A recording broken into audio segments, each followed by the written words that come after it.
आपल्या मुलामुलींसाठी आपण अनुरूप स्थळे शोधताय? आता आपला शोध येथे येऊन संपतो. आता आपली चिंता संपलेली आहे. आपल्या मुलामुलींसाठी अनुरूप जोडीदार शोधण्याचा निवडण्याचं एकमेव केंद्र शादीबंधन वधूवर सूचक केंद्र. या संस्थेमध्ये सर्व समाजातील 70,000 पेक्षा जास्त स्थळे नोंदणी असलेले असे शादीबंधन वधूवर सूचक केंद्र.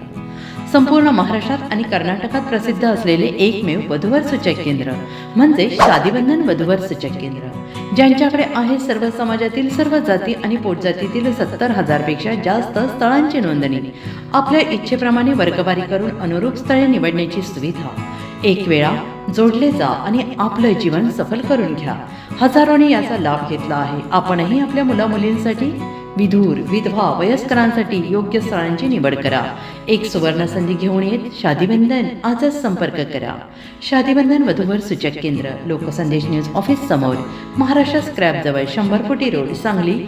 पिनकोड 416416. Customer care number 9922864545. आमच्या वेबसाईटवर स्थळे पहा. आमची वेबसाईट आहे www.shadibandhan.in.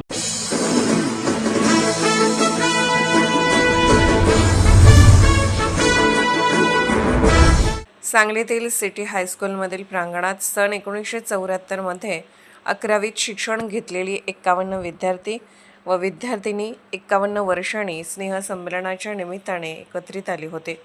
जुन्या आठवणींच्या हिंदोळ्यावर रममाण होतानाच गाणी, नृत्य आदी मनोरंजन, सत्कार समारंभ, स्नेहभोजनामध्ये सहभागी झाले. परंतु या दरम्यान अनेक जणांच्या नजरेत एकच गोष्ट खटकली, ती म्हणजे एवढ्या मोठ्या शाळेत CCTVची कमतरता.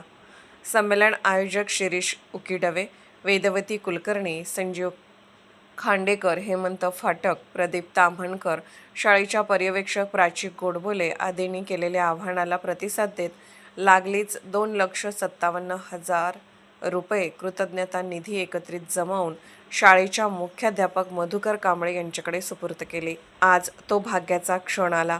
संपूर्ण शाळा CCTV कक्षेत आली. शाळेची माजी विद्यार्थिनी वेदवती कुलकर्णी हिच्या शुभ हस्ते फलकाचे अनावरण करण्यात आले व CCTV युनिट कार्यान्वित करण्यात आले. यावेळी बोलताना वेदवती कुलकर्णी म्हणाल्या की माझे वडील DS कुलकर्णी या शाळेचे नामवंत शिक्षक होते. त्यांनी विद्यार्थ्यांच्या अनेक पिढ्या घडवल्या. त्यांच्या वतीने मी या फलकाचे अनावरण करीत आहे. हात माझे असले तरी प्रेरणा बाबांची होती. यावेळी सांगली शिक्षण संस्थेचे अध्यक्ष श्रीराम कुलकर्णी, संचालक विजय भिडे, ज्येष्ठ पत्रकार चंद्रकांत क्षीरसागर, नंदकुमार बापट, आनंद शिंदे, किरण कुलकर्णी, सुरेश गोडबोले, श्रीमती लता आडकर, श्रीमती सुनीता कुलकर्णी आदी उपस्थित होते. अशाच विशेष घडामोडींसाठी आमच्या YouTube चॅनलला सबस्क्राईब करा, फेसबुक पेजला लाईक करा आणि इन्स्टाला फॉलो करा.